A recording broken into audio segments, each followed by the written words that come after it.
Okay, let's say I really like this donut.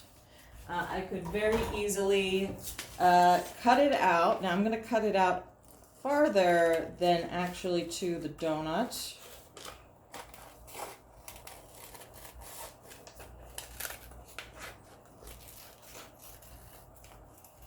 And let's say that I want to rubber cement it to these flaps, because I'm going to cut these flaps off and use this for my Cornell box.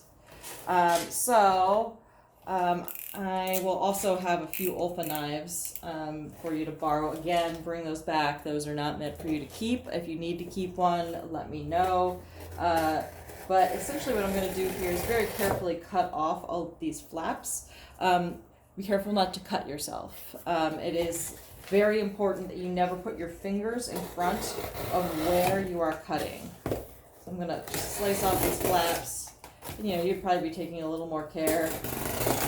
But let's say I'm going to use this now as my Cornell box. Yay! Let's say I wanted to go ahead and use this cardboard here. I could also use like regular scissors to cut this cardboard. I'm not going to do that because I actually slightly care about these scissors, and it does dull your scissors really, really quickly. Let's say I was going to use this. Yeah, let's use this one. And paste this permanently. So I'm going to go ahead and do that right now. Never, ever, ever glue on your cutting mat, ever. The reason being is that it gunks up the surface and it no longer self-heals anymore. So whenever you're gluing, even with something like rubber cement, you want to go ahead and glue on a piece of paper. So what I'm going to do here is I'm going to do this, but I'm going to go all the way past the edges. I'm just going to go all the way and make this extra big, just this whole area. And I'm going to let it get tacky. So I normally would wait to let it get tacky, but I'm in a little bit of a rush right now, so I'm just going to put this donut on here. So normally both sides would be tacky for it to stay permanently. And it really does, to get it off, you end up having to tear the paper if you do it properly. So now, if you have an Olfa knife or scissors, you could just go ahead and cut out this donut. Again, always be conscious of not cutting towards your fingers. And I'm not trying to get through all the layers of this cardboard all at once. I'm doing what's called scoring. I'm going through, you can tell that it's not totally cured yet because it wouldn't pull up like that. I'm going through twice, although I did kind of go deep that time. So usually what you do when you're cutting is you score once, and then the second time you go all the way through. So scoring means that you cut through like about halfway. Bam, and now I have a donut. So I'm going to hang on to this for a little bit later. Let's say I was taking something like this piece of Cornell box research. Sorry, it's in black and white, but right now I don't have my color printer hooked up. And let's say I wanted to do some of these dividing boxes, right? I'm just going to go ahead and do a riff on this, as you should too. You don't have to be married to doing exactly what your box is. It's just inspiration, kind of a roadmap. So what I might do here is just go ahead and use this half thing of donut, and I can go ahead and stick that in there. I could also go ahead and trim this down. So this is where metal rulers are really, really useful, or metal triangles, which is why I had you buy a metal ruler. I really like metal triangles myself. So basically what I could do is go ahead and shove this in here, and I could go ahead and take a little bit of a pencil and make a little mark. And this doesn't have to be precious, right? There is something extremely rustic about the Cornell boxes, and you can go ahead and embrace that. We're going to learn proper model building technique, and that's not what we're trying to do here. We're trying to take some of the elements of design and and composition and go ahead and create something that feels artistic, that expresses something. So it doesn't have to be super precious, right? I can go ahead and shove this guy in here. I don't even have to glue it, right? Because the tension is holding it in there. This is not something that needs to be permanent forever, right? If I decided that I wanted it not to come all the way, I could go ahead and cut this in half. And again, you don't need to be like perfectly measuring. Perfectly measuring is, if that's something you need to do for your brain, that is perfectly fine.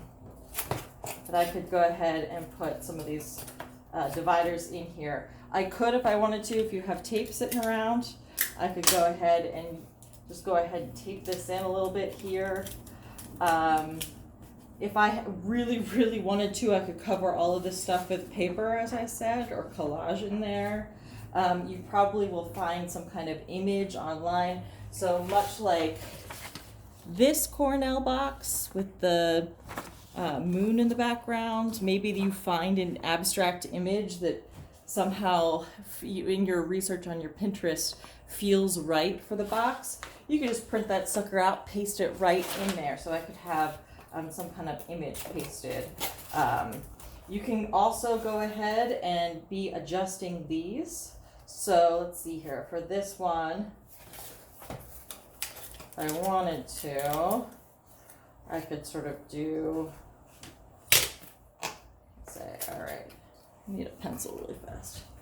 Right, that works. So I could go ahead and go between these two items, do a little line, take some kind of straight edge, or I could be using scissors here. Again, be very conscious of your fingers at all times. Put this item in here.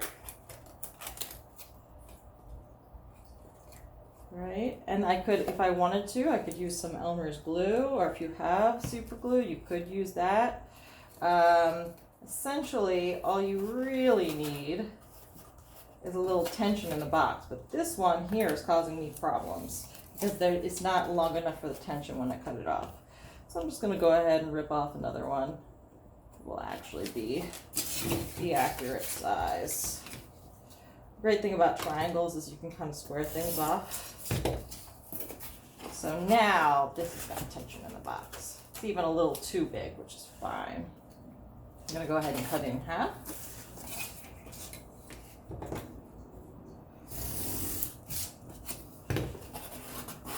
Shove that in there, shorten it up just a smidgen. There we go. Now I can come back to this piece that I was using. Put it in there just like that.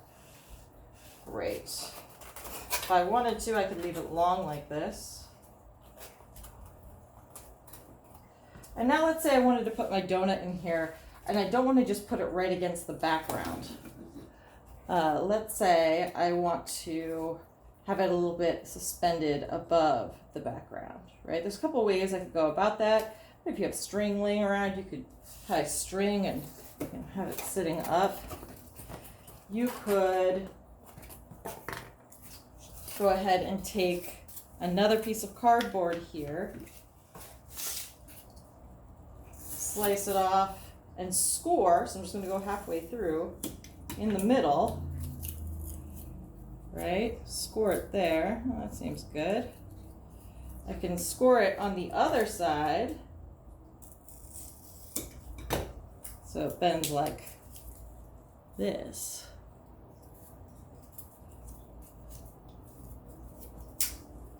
And then I could go ahead and tape this in here, or glue it, whatever. And then I could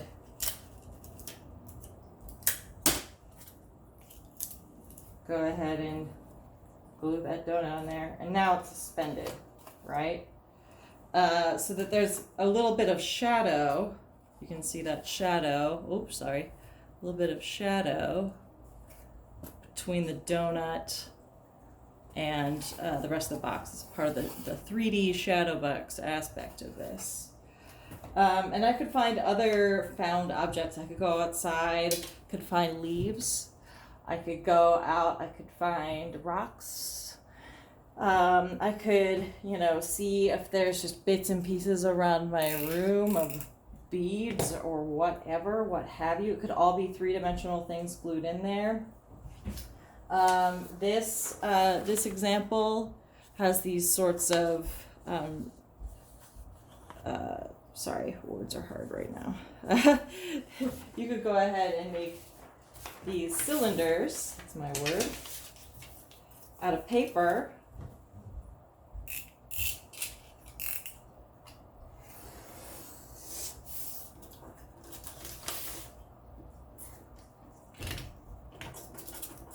So I could take this,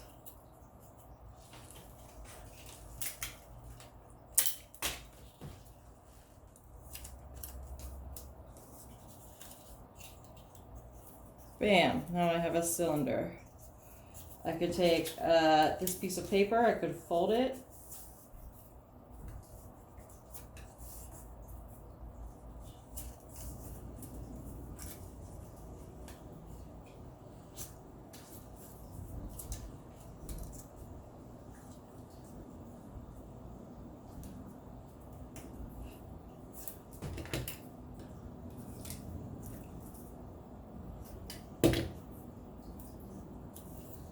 I could go ahead and tape this on there like this, tape it to the top of my box. I can make multiple ones of these.